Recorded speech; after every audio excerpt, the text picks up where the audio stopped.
This ain't fiction. This ain't Netflix. This is Detroit. March 24th, 2015. A court officer enters an apartment on the city's east side, ready to serve an eviction notice. The place is nearly empty. No kids, no food, just one smell.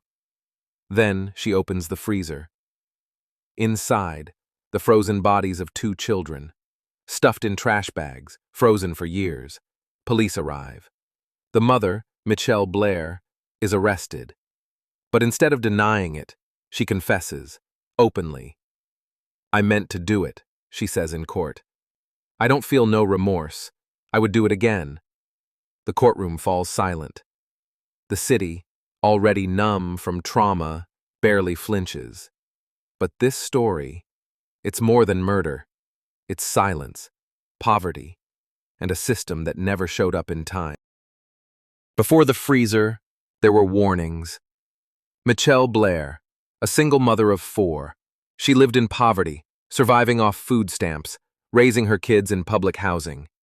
But something was always off. From 2002 to 2015, Child Protective Services was called multiple times.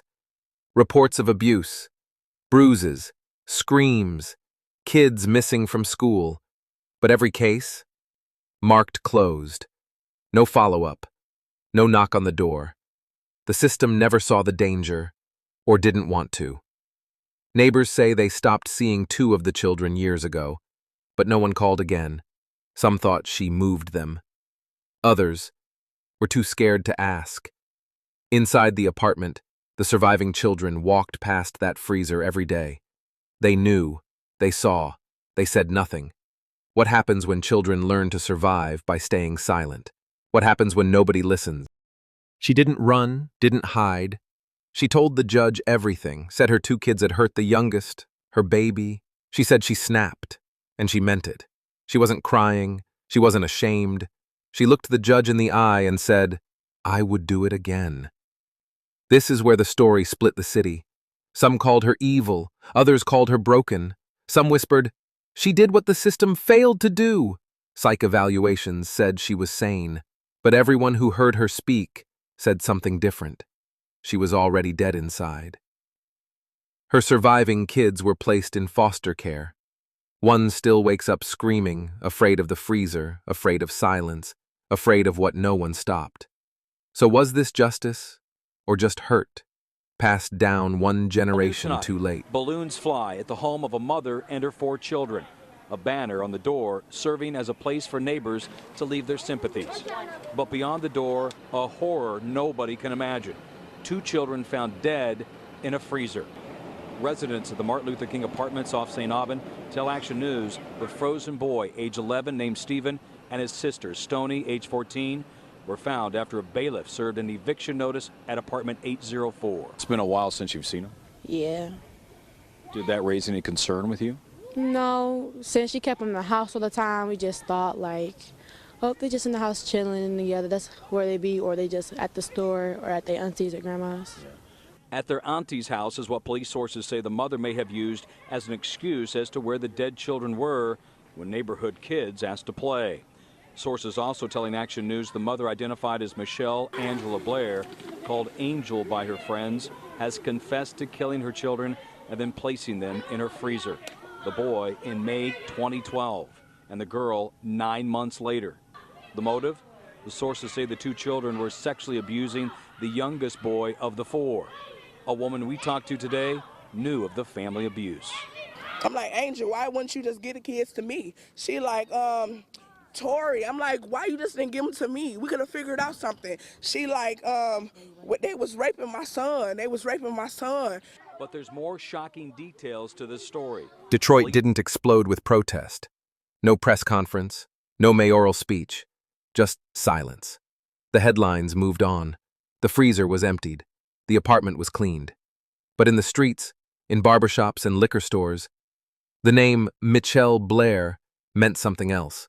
To some, it meant a mother pushed too far. To others, it meant a system that never cared. What happens when tragedy becomes normal? when black pain is too familiar to shock us anymore. The community cried in whispers. The trauma passed around like a cold. The city never healed, it just hardened. 2 children lost their lives, 2 survived, and they are still living with it. Placed into foster care, different homes, different names. One of them, the youngest, still wakes up screaming, still sees the freezer in every dream, still blames themselves. These children are more than victims. They are living scars of silence. No therapy can unsee what they saw. No caseworker can replace what they lost. The system failed them twice, once before the freezer and again after. This is not just a crime story. It's a wound. A mother destroyed, children forgotten, a city that didn't blink. This is about what we ignore, what we allow to rot behind closed doors, what happens when pain has no place to go, except inside a freezer. Let this be more than shock. Let it be a mirror to every system, to every silence, to every child who needed saving before it was too late. Let us remember them not as victims, but as proof of what happens when we don't listen. May their memory thaw something in us. Rest in power. 35-year-old Mitchelle Blair had initially been jailed on first-degree child abuse charges, but today word came down that those charges would be amended.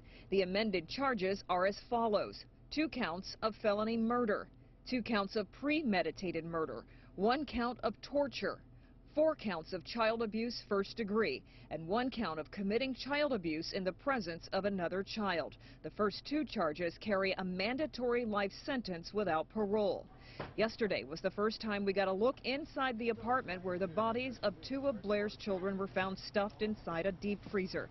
An eviction crew removed belongings from the home, including mattresses, several TVs, and other household items.